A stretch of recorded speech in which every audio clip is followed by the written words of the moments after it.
A grande verdade que ninguém quer aceitar é que Gege Kutami não sabe mais o que ele tá fazendo direito. Eu lembro como se fosse ontem da luta dos honrados. Sukuna versus Gojo. E de todas as teorias malucas que os fãs criavam em torno de cada capítulo. Cada capítulo era quase como se fosse um mini universo de teorias. Algumas delas até faziam sentido e eram até melhores do que o que realmente viria a acontecer.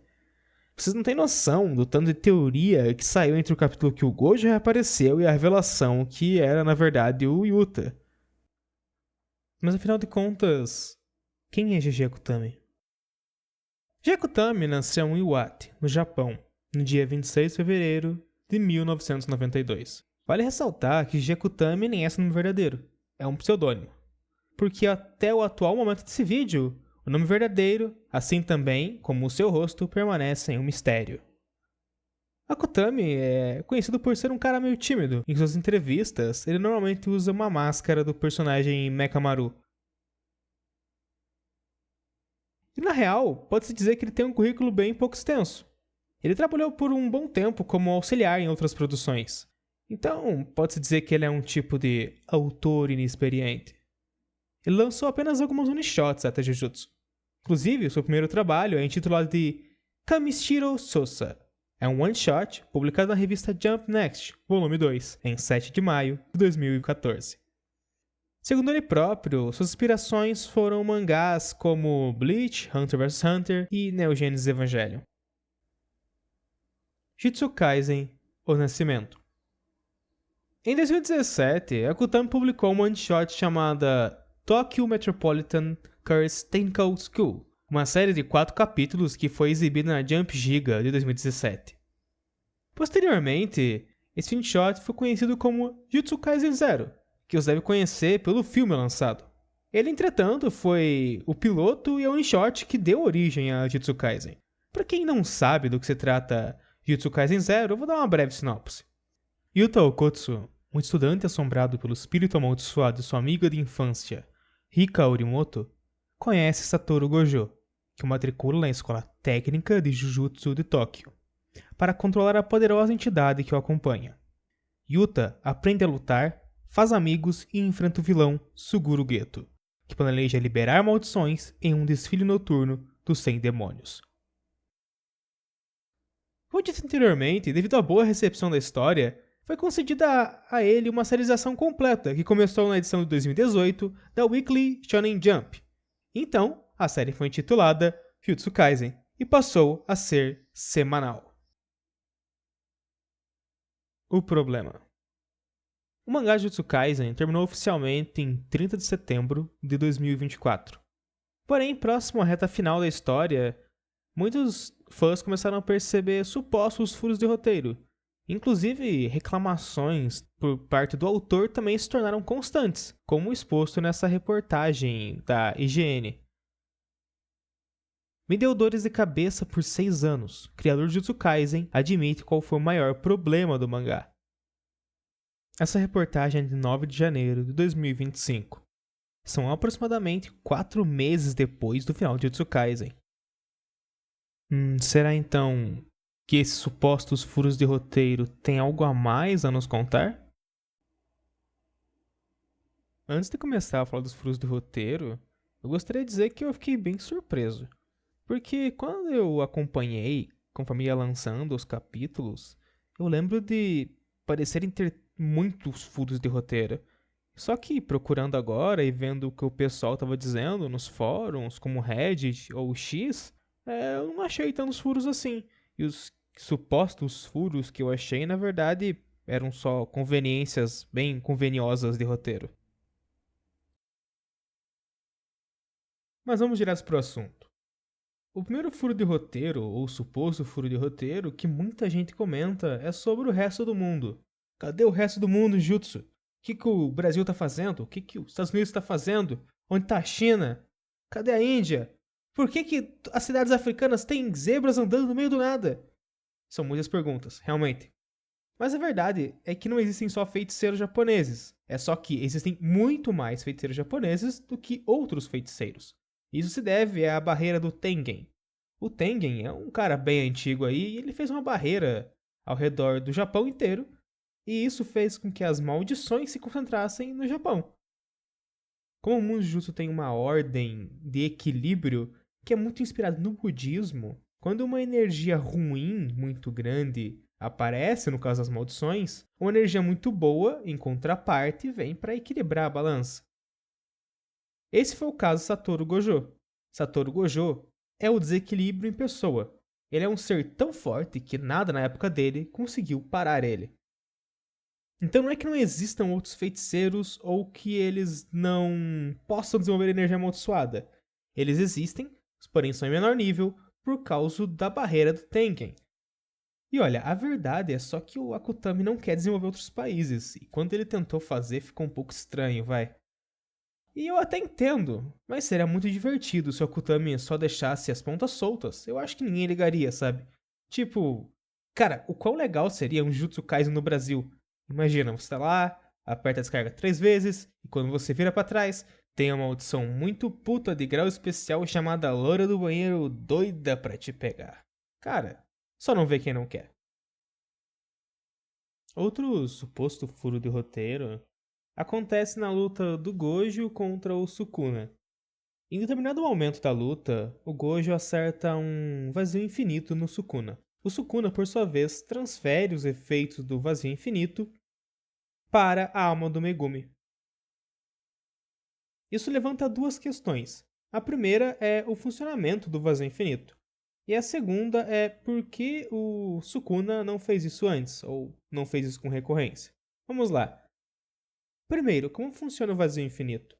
O vazio infinito ele sobrecarrega os sentidos do alvo e também tem o acerto garantido. Por isso, quando o alvo é acertado, ele perde, tem os sentidos sobrecarregados e também sofre do acerto garantido. E sobre a segunda pergunta, a gente tem que entender que esse recurso de transferir o dano para a alma do Megumi surge no momento em que o mangá precisava continuar e o Sukuna precisava de artimanhas para conseguir ganhar do Gojo. Assim também como o Gojo teve que tirar artimanhas para ganhar mais tempo de tela contra o Sukuna. Isso também aconteceu, por exemplo, quando ambos conseguiram descobrir que você podia usar energia motora reversa para resetar a sua expansão do domínio. Nunca tinha sido citado, mas aconteceu. São descobertas que eles fizeram no calor do momento. Claro, isso dentro do mundo de Jutsu. Porém, para nós, de fora, fica essa análise tanto interna quanto externa. Outro fato bastante curioso de se pensar é como o governo e a sociedade japonesa inteira, boa parte da obra só ignoram destruições em massa. Vamos só lembrar que os não feiticeiros não veem as técnicas de jutsu e nem as maldições. Porém, ainda vêm as consequências dos combates.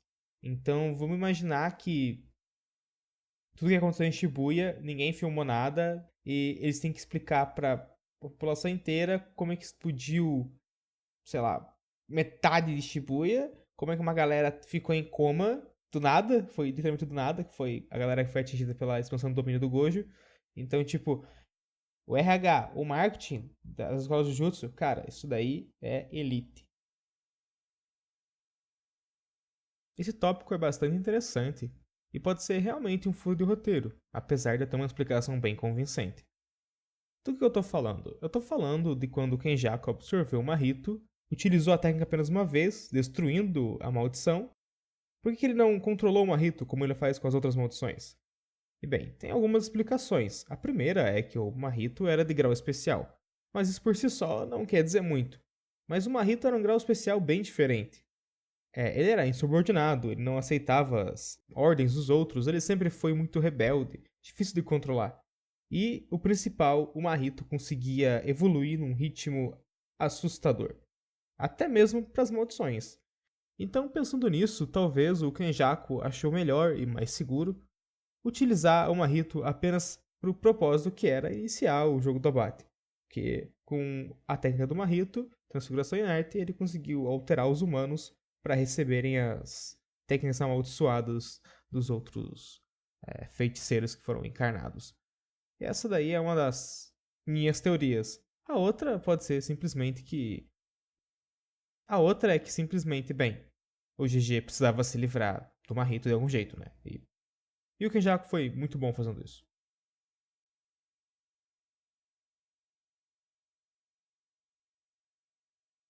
Bem, um dos últimos pontos que eu queria falar nesse vídeo é sobre como a Oraomi reencarnou. No X, em alguns fóruns, as pessoas parecem um pouco confusas com essas informações. Não é totalmente dito com todas as palavras. São apenas alguns quadros soltos e deduções. Mas a Araumi, ela fez um pacto com o Kenjaku um tempo atrás, através de um voto vinculativo, e virou um objeto amaldiçoado. O Kenjaku, por causa de sua técnica, consegue reencarnar através das eras. E com isso, no momento certo, ele reencarnou a Oraomi em um humano. Não é explicado o motivo que ela foi reencarnada primeiro, porém, dá a entender-se que ela era uma parte importante do plano para servir a Sukuna ou em alguma outra parte que não foi mostrado. O processo é semelhante com o processo do Yuji, porém o Yuji é um caso especial porque ele foi projetado para ser o receptáculo de Sukuna, por isso ele consegue controlá-lo tão facilmente, coisas que outros receptáculos não conseguem. O nosso último tópico, e mais polêmico, são os votos vinculativos. Os votos vinculativos estão presentes na obra desde muito cedo, com o Sukuna oferecendo o voto vinculativo para tomar o corpo do Yuji por 1 minuto. Voto que só é realmente útil na reta final da obra. Os votos vinculativos são o mais próximo que chegaremos de um pacto em Jujutsu, pois descumpri-los ocasiona um destino pior do que a morte. O que exatamente acontece? Não sabemos, apenas que é pior do que a morte. Um exemplo de voto vinculativo é quando o Sukuna faz sua expansão ficar sem fronteiras em troca de aumentar o alcance da mesma. Esse tipo de truque foi o que permitiu o Sukuna ganhar do Gojo. O seu corte final, o corte que separa o mundo, ou o corte que corta o mundo, dependendo da tradução que você está vendo, só foi possível graças a um voto vinculativo, pois naquele momento Sukuna não poderia cumprir todos os requisitos para lançar o corte. Porém, fazendo um voto vinculativo e se limitando no futuro, ele conseguiu fazer isso.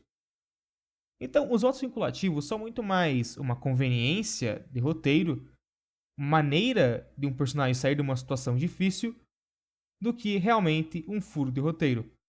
Até porque outros personagens já utilizaram desse mesmo conceito, como por exemplo o Todo. Ao perder a sua mão, ele não conseguia usar a sua técnica amaldiçoada, o Boogie Woogie. Porém, ao substituir sua mão, perdida por um instrumento, e mudar um pouco como sua técnica funciona através de um voto vinculativo, ele conseguiu reutilizá-la. Então esse conceito não é exatamente introduzido do nada, ele foi introduzido aos poucos e foi apenas aprimorado na luta contra o Sukuna. E convenhamos que faz um pouco de sentido. Sukuna é o feiticeiro mais experiente, vivo. Faz total sentido ele saber tudo sobre os votos vinculativos, já que, ao que parece, eles são a principal força de improvisação de um feiticeiro.